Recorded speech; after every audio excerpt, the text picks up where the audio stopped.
कांग्रेस प्रत्याशी काजी निजामुद्दीन ने की पत्रकार वार्ता।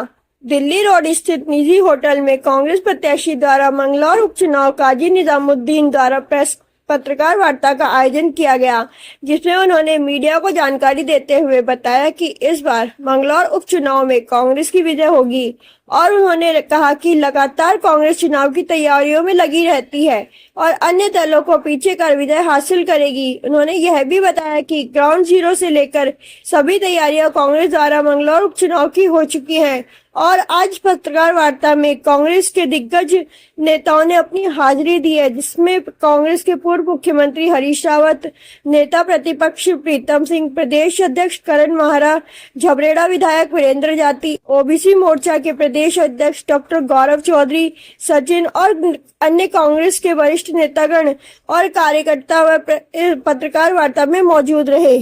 कैसे देखते हैं, क्या करना चाहते हो? कांग्रेस पार्टी ने मुझे चुनाव लड़ने के लिए यहाँ जिम्मेदारी दी है। मैं कांग्रेस पार्टी का, अपनी तमाम लीडरशिप का मैं आभार व्यक्त करता हूँ। और ये चुनाव दो विचारधाराओं के बीच में है। एक विचारधारा जिसका प्रतिनिधित्व मोदी जी करते हैं, जिसमें 2-3 औद्योगिक घरानों के लिए काम करते हैं, और एक विचारधारा का प्रतिनिधित्व राहुल गांधी जी करते हैं, जो किसान की, मजदूर की, गरीब की, युवाओं की, बेरोजगारी की, महंगाई की बात करते हैं। तो जनता को तय करना है वो यहाँ कौन सी विचारधारा पसंद करेगी। अब यहाँ भारतीय जनता पार्टी अपने आप को प्रदेश की नहीं, देश की नहीं, दुनिया की सबसे बड़ी पार्टी मानती है और उनके पास इस पूरी विधानसभा में कोई प्रत्याशी नहीं था, पूरे प्रदेश में प्रत्याशी नहीं था। उन्होंने आयातित एक प्रदेश बाहर का प्रत्याशी लाकर यहाँ बिठाया है। तो ये तो भारतीय जनता पार्टी की कमजोरी दर्शाता है और बहुत कमजोरी के रूप में भारतीय जनता पार्टी ने अपने आप को यहाँ प्रदर्शित किया।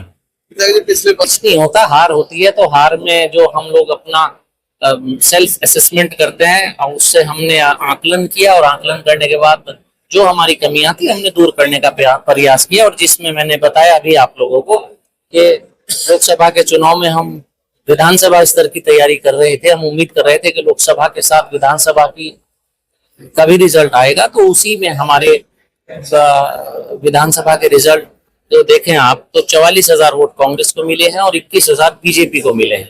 तो 60% वोट में कांग्रेस थी। तो उम्मीद करते हैं कि उस ऐसा ही रिजल्ट इस उपचुनाव में आएगा। प्राथमिकताएं बहुत हैं, जैसे अब सरकार भाजपा की है, साधन संसाधन जो भाजपा की सरकार उपलब्ध कराएगी उसके अनुकूल ही काम कराया जाएगा। विकास एक निरंतर प्रक्रिया है और विकास की प्रक्रिया निरंतर जहां जरूरत होगी वहां उसके अनुरूप काम कराया जाए। योजना ये तो सरकार की विफलता है, उस विफलता को भी हम आवाज उठाएंगे। उपचुनाव में काजी जी आज से तैयारी नहीं कर रहे हो, जब से मतलब 4-5 महीने लगभग हो गए हैं काजी भाई लगातार कार्यक्रम में है।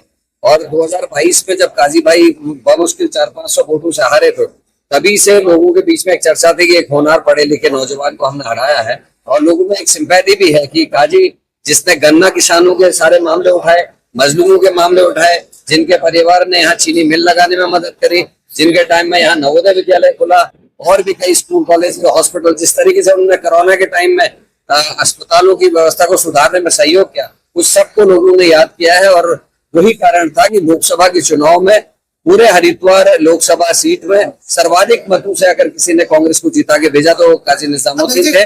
23,000 से ज्यादा वोटों से वो जीत आया है और मुझे लगता है इस समय हम उसको रिपीट करेंगे। पिछले बार पूरे प्रदेश में प्रदर्शन खराब रहा, जहां 2022 में आप भी और हम सब लोग आकलन कर रहे थे कि कांग्रेस की सरकार बनेगी, लेकिन कई कारण रहे, समीक्षा भी, और वो चीजें बार बार कहना ठीक नहीं लगता ऑन कैमरा।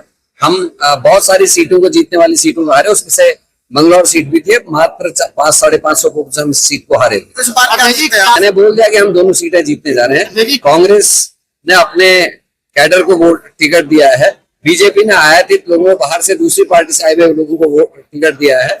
बीजेपी के कार्यकर्ताओं में खासी नाराजगी है और स्टार प्रचारक भी आपस में चर्चा कर रहे हैं बीजेपी के कि भाई जिसने कल तक बीजेपी को गाली दी, आरएसएस को गाली दिया, उसके लिए वोट कैसे मांगे। जी क्या लगता है कि कोई पढ़ा लिखा नौजवान जो सारे ज्वलंत मुद्दों को लगातार उठाता रहा हो और सदन में सबसे ज्यादा मुखर रहा हो, क्या वो मजबूरी हो सकता है? इस बात का आकलन आप करिए। सर बसपा कहेंगे पिछली बार। देखिए, सिंपैथी जोड़ना अलग है, लेकिन हर आदमी चाहता है योग्य उम्मीदवार आए। और अब हिंदुस्तान की जनता पढ़ी लिखी है, मुझे लगता है परिवर्तन आएगा। 400 पार का नारा पूरी मीडिया ने दिखाया था, एक भी शायद ऐसा चैनल नहीं था जो 400 से नीचे दिखा रहा था। आज 240 पे अटक गई बीजेपी, एनडीए की।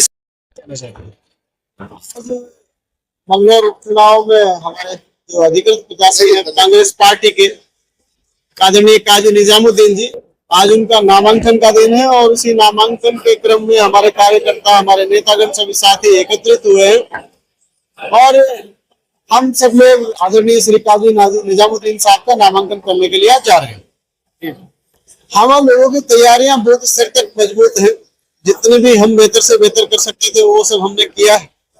और पहले मैं मानता हूं हम लोग 5 से कुछ वोट से नहीं जीत पाए थे। हमने अपनी कमियों को देखा, कहाँ क्या क्या चीजें थी, सब चीजों का एनालिसिस किया और उन पर हम लोगों ने पूर्णतः वर्क किया। और अब हम लोग पूरे एक रिफॉर्म तरीके से पूरी कांग्रेस